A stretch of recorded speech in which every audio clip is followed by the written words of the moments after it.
Hi friends, ఈరోజు మనం వినబోయే కథ ఒక విమాన ప్రమాదం కథ మాత్రమే కాదు. ఇది బతికే సంకల్పం, మనిషి తట్టుకునే సహనం, జీవితం మీద నమ్మకం యొక్క కథ. 1972లో జరిగిన ఈ సంఘటన ప్రపంచాన్ని ఒక్కసారిగా దిగ్భ్రాంతికి గురిచేసిందనే చెప్పాలి. విమానంలో ప్రయాణించిన వారు ఊహించని సంఘటనను ఎదుర్కొన్నారు. మంచుతో కప్పబడిన పర్వతాల మధ్య ఆహారం లేకుండా మరణాన్ని తలదన్నేలా జీవించిన వాళ్ళ కథ ఇది. చివరి వరకు చూడండి ఫ్రెండ్స్ ఈ వీడియోని, ఎందుకంటే ఒక నిజమైన విజయగాథ ఇది. ఫ్లైట్ 571 మంచులో 72 రోజులు మానవ మనసు తట్టుకున్న కథ. 1972 అక్టోబర్ 13న ఉరుగ్వే నుంచి ఒక చిన్న విమానం బయలుదేరింది. అందులో ఉన్నవారు అందరూ కూడా యంగ్స్టర్స్, రగ్బీ జెట్ ప్లేయర్లు అన్నమాట. ఎన్నో కలలతో ఆ రోజు ఫ్లైట్ ఎక్కారు. వాళ్ళ ఆట పేరుతో చిలీకి వెళ్ళాలి అని ప్రయాణం జరుగుతుందన్నమాట. విమానంలో మొత్తం 45 మంది. నవ్వులు, సందడి, ఉత్సాహం. ఎవరికి చిన్న సందేహం కూడా లేదు ఈ ప్రయాణమే వాళ్ళ జీవితాన్ని మలుపు తెస్తుందని. కానీ యాండీస్ పర్వతాల దగ్గరికి రాగానే ఆకాశం రంగు మారింది. మంచు బలంగా కురుస్తుంది. పైలట్ దారి తప్పాడు.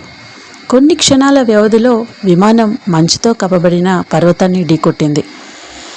విమానం 2 ముక్కలైంది. ఎవరూ ఊహించని దృశ్యం. కొంతమంది అక్కడికక్కడే చనిపోయారు.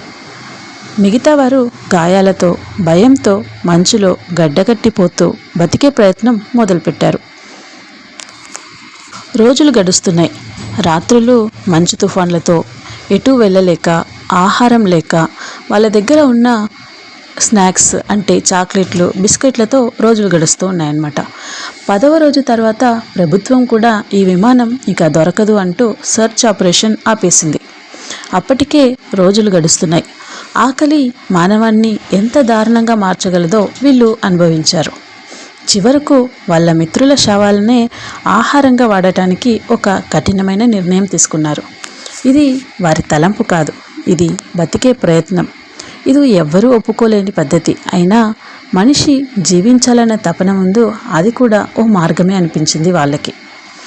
ఫెర్నాండో పరాడో మరియు రోబర్ట్ అనే 2 యువకులు ఇక్కడ ఆగితే చనిపోతాం అనే ఉద్దేశంతో మంచు పర్వతాలు దాటి బయటకు వెళ్ళాలని నిర్ణయించారు. 10 రోజులు నడిచారు. పర్వతాలు, మంచు, నీరు కూడా లేని లోయలు. అయినా ఆగలేదు. చివరకు ఒక రైతు వీళ్ళకి కనిపించాడు. అతని సహాయంతో వారు ప్రపంచానికి ఈ కథను చెప్పారు. 1972 డిసెంబర్ 20 రక్షణ దళాలు తిరిగి వచ్చాయి. 16 మంది బతికిన వారిని హెలికాప్టర్లలో బయటకు తీసుకెళ్లారు.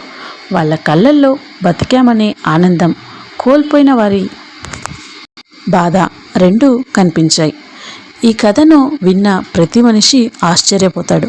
ఇది నిజమా అనేలా. కానీ ఇది నిజం.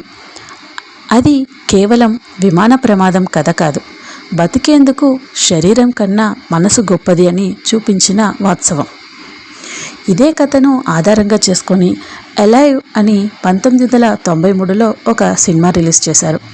ఇదే కథతో సొసైటీ ఆఫ్ ద స్నో 2023లో కూడా ఒక సినిమా తీశారు, సొసైటీ ఆఫ్ ద స్నో అనే నేమ్ తోటి.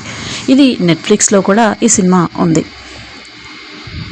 ఎంతోమంది హృదయాన్ని కదిలించిన కథనం ఈ సినిమా. ఇక 72 రోజుల పాటు మంచుతో పోరాడిన వీళ్ళు చివరికి రక్షణ పొందారు. కానీ వారిని మార్చింది ఒక్క విమాన ప్రమాదం కాదు, వారి ఆత్మవిశ్వాసం, ఒకరికి ఒకరు అన్న నమ్మకం, బతికే తపన. ఈ సంఘటన మనందరికీ చెప్పే పాఠం స్పష్టంగా ఉంది. మనిషి శరీరం కాదు, మనసే బలమైనది అని. ఫ్రెండ్స్, మీకు ఈ వీడియో నచ్చిందా? మరిన్ని ఇలాంటి నిజ జీవిత సంఘటనల కోసం మా ఛానల్ని సబ్స్క్రైబ్ చేయండి. ఈ వీడియో మీకు నచ్చినట్లయితే లైక్ చేయండి, కమెంట్ చేయండి, మీ ఫ్రెండ్స్తో షేర్ చేయండి. మీ ఒపీనియన్ కమెంట్స్లో చెప్పండి. తర్వాతి కథలో మళ్ళీ కలుద్దాం. Thank you for watching.